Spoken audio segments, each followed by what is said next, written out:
What's going on, guys? Sticks here with the TokenMinorities, bringing you the quarterfinals for CPC Season 8, and this week we are up against none other than Johnny Risepool, or Johnpool, and his Rhine Valley Guardians. And before I get into the team, just a reminder that if you guys like this video, please leave a like, drop a comment, click that subscribe button as it helps us out a ton, and let's just do more cool stuff for you guys. But anyway, on to the team. Like I said, we are up against Risepool, and I would like to preface this match a little bit by giving a little background on the matchups between Johnny and I. So first of all, it's actually kind of funny that we meet in this situation because I am 8-2, he is 6-4.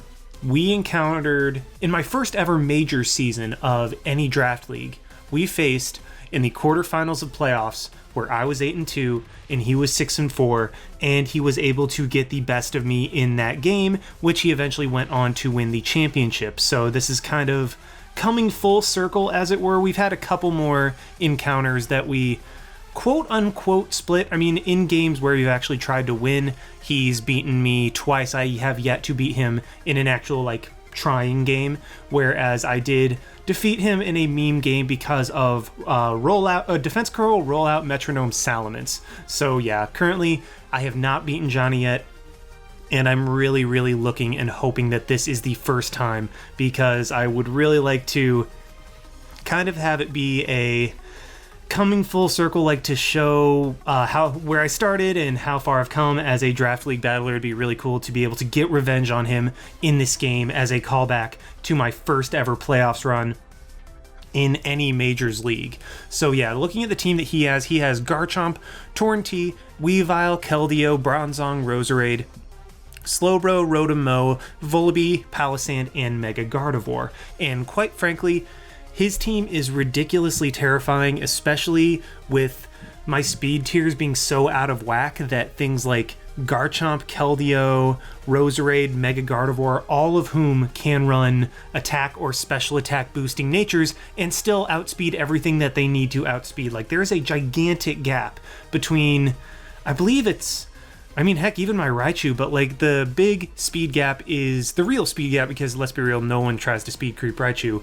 I have a gap between 122 and 79. That is a ridiculously huge gap in my speed tiers, and he is going to be able to take full advantage of that depending on the sets that he brings and the mons that he brings. So this is going to be very rough. That being said, I do have a pretty good matchup in my opinion, and also I actually have what I consider to be the best Alolan Raichu matchup that I have ever seen. So that's really what my team is going to be centered around, as you can see that Tapu Koko. But nonetheless, things like Garchomp or Adamant Garchomp, modest Keldeo, modest Roserade, modest Gardevoir put me in a position to where I can't hope to check every single one of them. I can't hope to have switch-ins to all of them.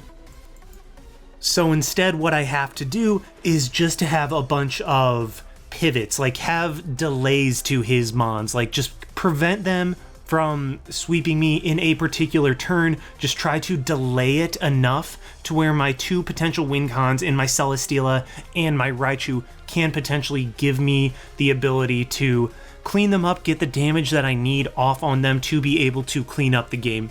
So yeah, on to actually my team. Like I said, it is going to be centered around an Alolan Raichu sweep, and this Tapu Koko, as you can see, I am actually running Terrain Extender in a serious game. So this is going to be interesting to see if it works out the way I'm hoping. And this Tapu Koko set is pretty wonky and ultimately is just kind of the ultimate Alolan Raichu support, because obviously Terrain Extender gives me an extra 3 turns to stay in with Alolan Raichu and outspeed and attack stuff, because plain and simple, he does not have anything that can take 2 hits from Alolan Raichu, save a Spadef Palisand, I think, is the only thing that can take 2 hits from my Alolan Raichu set in the electric terrain. So yeah, that's what my Tapu Koko is. It started out as a Farium Z special set, but it ultimately evolved into the set that I have right now, where it's physical, in order to take on things like the Bronzong, the Slowbro, just be a physical electric counterpart to the special electric that my Alolan Raichu is bringing. So there's kind of a little double-edged sword right there in terms of electric attacks, where I have Roost so that I can switch into the Rotomo. That's exactly what I was switching into. Just be able to switch into that, take the hit, and Roost back up. Light Screen is actually going to be incredibly crucial in this game, because looking at my team, I have 0 switch-ins to Keldeo on my entire roster. Like, the only thing, like... let me even see. Yeah, because Swampert, if Spadef, can't even avoid a 2-hit KO from Modest Hydro. Like, Keldeo is absurdly powerful in this game. So, Light Screen from Tapu Koko is one of the ways that I am trying to have a stall or a delay with Keldeo, running through my team. Like, Light Screen is a nice way to be like, okay, slow down for a second, let me adjust, let me reposition, let me get my Mons in a better spot, let me set back up the electric terrain, and then Keldeo can come back in later once the Light Screen is worn out, but by then it will have done its job in terms of delaying the Keldeo's onslaught against my team. And then U-turn is really nice for the Weavile, for the Bronzong, just for getting chip damage. The Rotomo in particular, as that's one of the things that I do need chip damage on for my Raichu to be able to one-hit KO. So yeah, this Tapu Koko is just very, very, very important, but it is not designed to... It's not designed to actually sweep or pick up kills. It is designed to be the ultimate Alolan Raichu support in this game because of how good Alolan Raichu's matchup is. The speed is enough for Weavile. I know that I aggressively speed creep quite a bit. This matchup, I was like, screw it. I can't afford to aggressively speed creep because of how threatening his Mons are. I just went for it, and I went for the generic creep in this case, so I'm just guaranteed to outspeed his Weavile. And then the Spadef is enough for modest Keldeo Hydro Pump after rocks, that way I'm able to live, because in this situation I'm thinking Tapu Koko is going to be my lead in this game. There's no question about that. I'm leading Tapu Koko, and if he leads Keldeo, I will be able to survive a modest max special attack Hydro with enough HP to come back in on rocks to set the train up later. And if he leads Keldeo, I'm immediately clicking Light Screen, because if he is Scarf, he outspeeds me. He brings me down to, at the minimum, I believe it's 12.9%, so that I can set up electric terrain later despite rocks being on the field, so that will be huge. And then if he specs, well, then that's going to do like a nice 50% to me, but by then I will have a Light Screen up and I will be able to go straight into my main Keldeo deterrent early on, and that is going to be an Assault Vest Celesteela. While admittedly having Celesteela over Jirachi in this case makes the speed tiers a little rough and allows him to run extra attack on his main attackers, I mean, you never say no to a Celesteela, and in this case, Assault Vest is exactly what I need against him, because with the coverage that I have the potential to absolutely bust through his team, if not put a massive, massive dent in it. Flame Charge, combined with Heavy Slam, HP Ice, and Giga Drain, covers his team nicely. It's not amazing, but it's nice enough to where it's not too huge of a deal that I'm not able to hit things super hard straight off the bat, because Celesteela is so stupidly bulky that it will be able to take hits regardless, and it does just enough damage to where I don't need to be as worried about the attack investment. And why are my EVs not 31? I think I must have missed that somewhere along the line, but anyway, that's the Celesteela, just an Assault Vest, stall, or a delay for the Gardevoir, for the Keldeo. The Spadef is enough to guaranteed avoid a 2-hit KO from Specs Keldeo's Hydro Pump, and then the speed is enough for speed creeping his stuff, speed creeping Buzzwole, when I get to +1 with my Flame Charge. So I mean, here I'm going a little more aggro on the speed creep, but considering that it's such a likely speed creep on his end from multiple Mons, I'm thinking that it could come through really, really clutch. Next up is going to be my main Weavile response, and that is going to be Buzzwole with Leech Life, Roost, Ice Punch, and Thunder Punch. Just good coverage against his team. Thunder Punch is nice because of the electric terrain.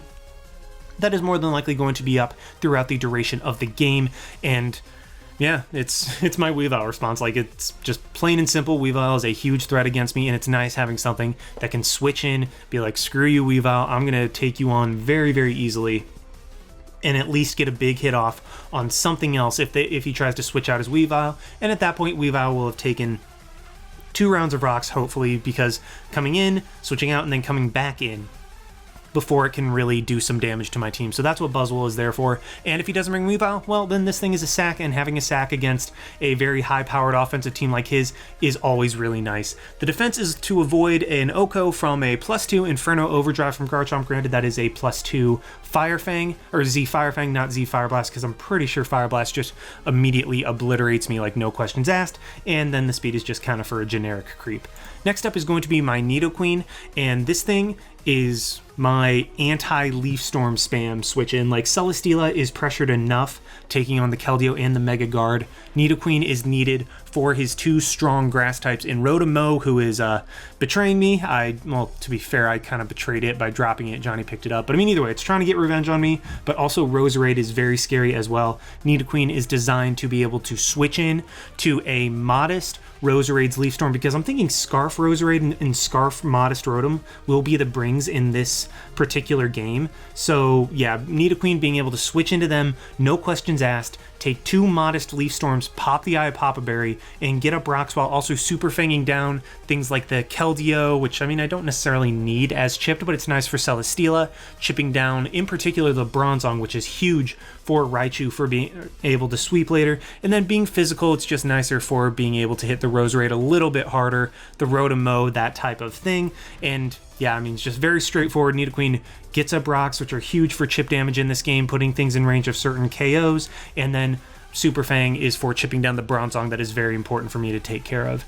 Next up is going to be an Aerodactyl. I skipped the Raichu for the time being just because the Raichu is my main win con and I want to save that for last. I'm going with my Mega Aerodactyl, which is just kind of overall a bulky mon that just, I don't know, I'm having a hard time describing it. Like, it just is there to be kind of a safety net, as it were. I mean, it outspeeds everything on his team, super bulky, so it's not just KO'd from full by anything in particular, and it's just able to get a good amount of hits off on anything on his team. So the speed is enough for Weavile, the Spadef is enough for a Mega Guard Thunderbolt after rocks, living that, and the attack is for Roserade after rocks with HP invested.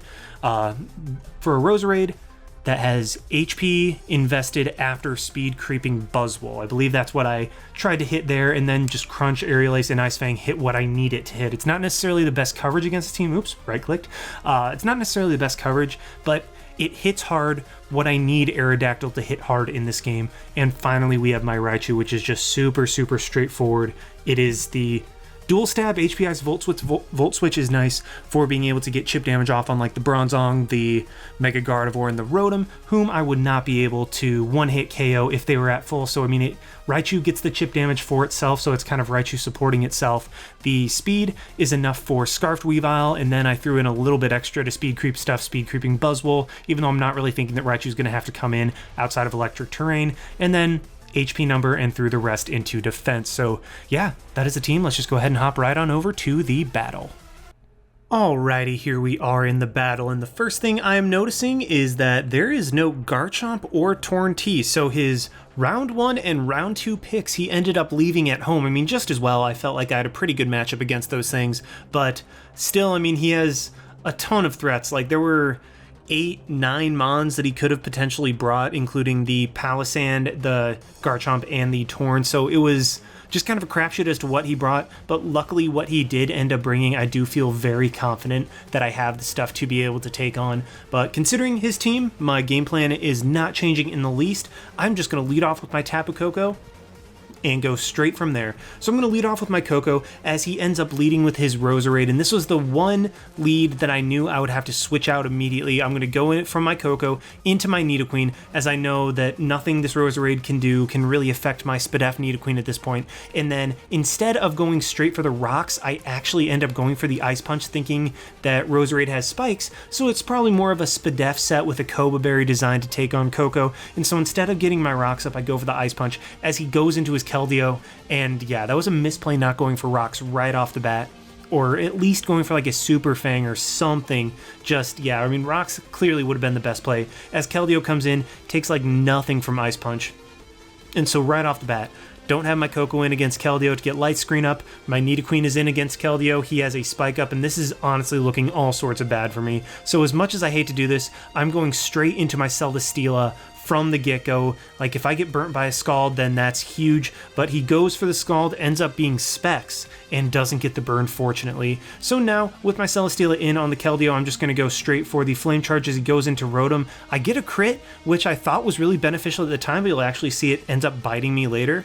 As now I'm going to go back in my Nidoqueen, knowing I can take Leaf Storm, I can keep him from Volt Switching out, and I will be able to get my rocks up. He ends up being Bloom Doom, and I was like, oh perfect, this will knock me right into my berry, and I will be able to get that back while getting rocks up, but it turns out he's uninvested, so Bloom Doom into Leaf Storm, like him being uninvested in attacking, actually ended up paying off in that situation. So that's unfortunate, but now that the Rotom is at -2, I'm going to go straight into my Celesteela, start Flame Charging up, and this is going to put a ton of pressure on his team. Like, Celesteela is in an amazing spot. I decided to actually go for a second Flame Charge instead of going for the Hidden Power Ice, as I was like, you know what, I might as well get as much speed as I can to outspeed his potential Scarfers. And now at +2, I'm going to try to kill off the Rotom, get my +1 in special attack while getting a +3 in speed as he goes into his Keldeo, and I'm like, okay, Keldeo's in, can probably kill me after I go for a Giga Drain, but then he sacks off his Rotom.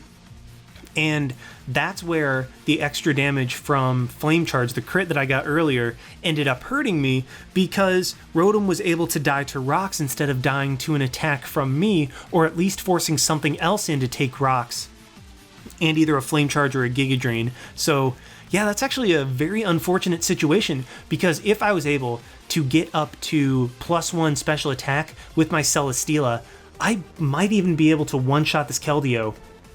Actually, no, I won't, but I will be able to recover back enough HP from Giga Draining the Keldeo that he won't be able to knock me out with Secret Sword. I'll be able to knock him out the next turn and force the Weavile to come in to Ice Shard me, and basically I will have picked up 2 KOs with Celesteela while forcing Weavile to go ahead and take rocks. So really unfortunate that I got that crit there, but nonetheless, he goes into his Keldeo. I'm like, you know what, Celesteela is low, I won't have the speed to do anything, I will just get damage off on this Keldeo with Giga Drain right there, as he is able to KO me with a Specs Secret Sword. So, I mean, ultimately Celesteela goes down and he is technically ahead in Mons, but at this point, Coco comes in, and Wild Charge claims one unless his Bronzong is defensive. He ends up going into his Gardevoir, not risking the Roserade. I mean, that was a very reasonable play, as I could have gone for Brave Bird as well.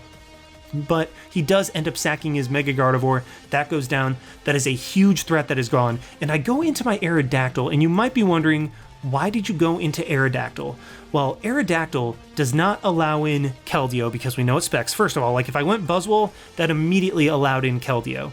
It doesn't allow in Roserade because, I mean, unless that thing is Scarfed, it won't outspeed me, and if it is Scarfed, then I'll find out immediately I'll live a hit, or I'll just take the Sleep Powder, and then I'll know he's either locked into Sleep Powder, or my Aerodactyl will KO it with Aerial Ace. Weavile will not be able to outspeed and kill it, and he has no idea about what this Aerodactyl set could be.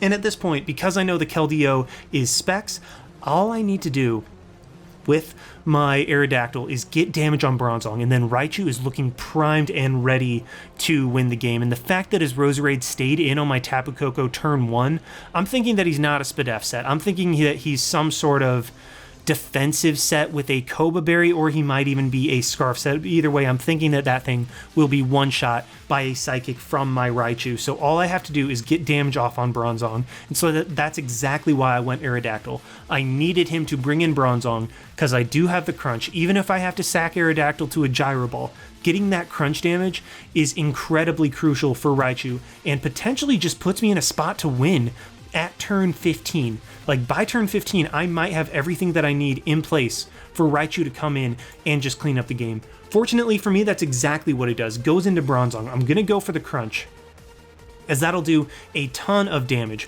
Reveals that this Bronzong, I really didn't get a good idea of the damage off on this Bronzong. I was like, okay, he could either be max HP and no defense, or a little bit of defense, so really I just had no idea.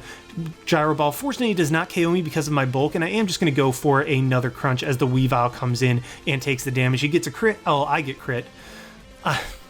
He gets crit, I get a crit. Wow, I mixed up my words in the worst way there. But either way, Weavile comes in, Bronzong is now in range, and the reason I did not go Raichu on this last turn, I realized I didn't explain that. The only way that he can prevent Raichu from winning this game is if his Weavile is banded, and, well, not if his Weavile is banded, but either way, just like the only way he can prevent Raichu from winning is to get it in range of Weavile. Sending Raichu in on a spike immediately puts it at 88. If I attack something, that's immediately at 78.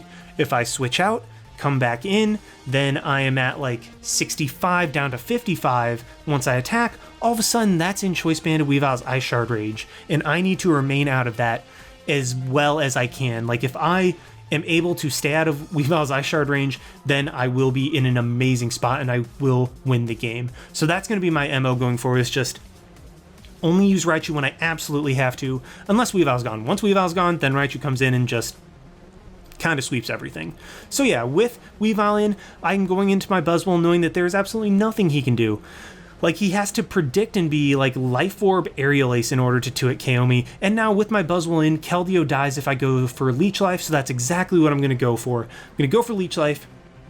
Hits the Roserade on the switch. I know that only a Life Orb or a Specs Roserade will be able to one-hit KO me, and at that point it's like, well, Buzzwole, you did good. You did your job. You did exactly what I needed you to do. I'm going to KO the Roserade with Leech Life, and I will be back up to about 30% and basically forcing him, like at this point I'm ahead in the sack game. Like I'm ahead in the sack game, I'm in an amazing spot. He goes into Keldeo, I decide to sack off my Buzzwole as Aerodactyl with Weavile gone can potentially kill both the Bronzong and the Keldeo, but now I'm going to go into Koko, claim my kill with Wild Charge. Like no two ways about it. I'm going for Wild Charge, and I am killing something. So I killed the Keldeo. That's great. That thing is gone, but I mean, to be fair, it wasn't outspeeding anything at that point. Weavile comes in, and here's where I make a bit of a misplay. So he goes for Ice Shard as I KO him with Wild Charge. Unknowingly, I put myself in a really, really precarious spot, because with the Weavile going down, by killing it with Wild Charge instead of U-turn, I give Bronzong the chance to Trick Room up. Like if Bronzong is a Trick Room Bronzong with Earthquake and Gyro Ball, it cleans up the game because Raichu is the only thing that's healthy and it can't take an Earthquake from Bronzong. Like I believe even a defensive Bronzong Earthquake probably OHKOs Raichu. Like that's just how frail Raichu is. What I should have done is just U-turned into Raichu, because even if Bronzong is max Spadef, like I don't know what set this Bronzong is. Like, even if Bronzong is max Spadef, like the worst case scenario for Raichu, Raichu still KOs with Thunderbolt after rocks, and if he has Protect to maybe potentially get out of range of a Min roll, well, then you know what? That's one less move that he can have, and that gives me more of an idea of what he has on his moveset, just puts me in a better spot. But unfortunately, I did not click U-turn. I clicked Wild Charge thinking that Koko would just be able to take out this Bronzong, but as you will see, I don't end up taking him out. So I was terrified at this moment when I saw the game didn't end. I was like, no, he clicked Trick Room. But fortunately, he didn't have Trick Room. He just had Gyro Ball. It knocked out my Koko, but this does give my Alolan Raichu the ability to come in and clean the game up with Thunderbolt. And at last, we are able to take down Risepool in a game where we were both trying. So that was... like now that's really just kind of this is kind of an awesome game. Like and also I realize my Raichu is named Mr. but is a female. I really have to change that in the future. But anyway, like this was just a very big win. Like I always like advancing in playoffs, like winning the championship is always the goal. But just battles like this where I'm able to take on somebody who I had battled when I first got into the draft format and got the best of me, able to come full circle and actually able to get revenge on them. It's just a very cool feeling. And Johnny, really good game. Every time we play that doesn't involve rollout Salamence, we end up having one heck of a game. So yeah, that was awesome game. We're able to move on to the semifinals where I don't know who we play. It's either Blitz or Volume, and their game hasn't taken place yet. So yeah, hope you guys will join me for the rest of the ride. It'll be 1, if not 2 games, so don't worry, you don't have to follow for too much longer. But anyway, hope you guys enjoyed watching. Like, comment, subscribe, all that good stuff, and this is Styx, signing out. Why not? See you guys.